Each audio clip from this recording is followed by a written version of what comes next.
The term financial mathematics will initially scare off most people, but don't worry, the subject is not as complicated as it sounds.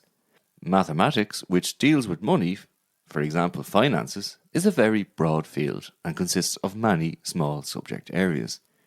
You will encounter it everywhere in everyday life, when you go shopping or when you sign a contract or take out a loan. In the following web quests, escape rooms and quizzes, we will deal with the topics of rounding, percentages, fractions, interest, inflation, depreciation and taxes, and cash discounts. Rounding and rough calculation are basic requirements for successful calculation when it comes to your money. Imagine you go shopping in a supermarket and you have €10 with you. In order to know what you can afford, you first have to round up or down the prices of the products you want to buy in your head and then estimate them. You will always encounter fractions when a part of a whole is missing.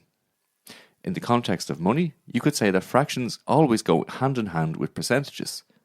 Let's say a product is reduced by 75%, which means in fractions that it only costs 1/4 of the actual price. Or just reduced by 3/4. Sounds complicated? Don't worry, fractions will be explained in more detail in the next chapters. One of the most important types of calculation in financial mathematics is the calculation of percentages.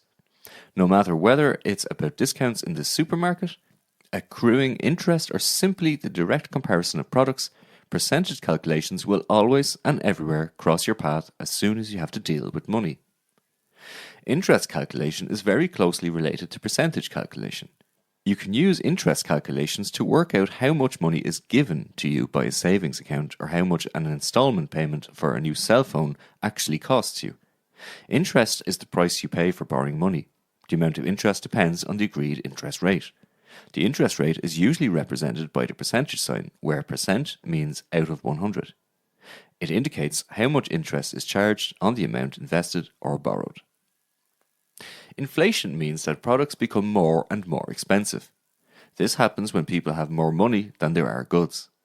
For example, if people want to buy more cake because they have more money in their wallets, the cake can become scarce. The baker then raises his prices because people are willing to pay for it. The more prices rise, the more money loses value, and that means you get much less food and goods for the same money.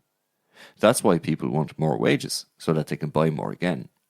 But if, for example, the baker has to pay his employees more wages, he must at the same time raise the prices for the cake and his other goods again in order to be able to afford the increased wages.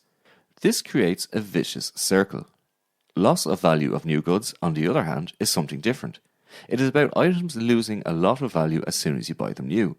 For example, it can be assumed that a new car has already lost 50% of its value when new within the first 3 years of purchase. So after 3 years, a car is only worth half of its original price. That's why it's often smarter to fall back on second or third hand cars and goods. A discount is a price reduction on products and services. Everyone knows the colourful signs that catch your eye when you go shopping are supposed to draw your attention to the fact that you can save money here because something has been reduced in price. Cash discount is a discount or a price reduction that the supplier of a good gives to his customer for the quick payment of the invoice. Taxes are money paid by citizens to the state. The state uses this money to perform certain tasks, for example, roads, schools, sport facilities, hospitals, and much more are built.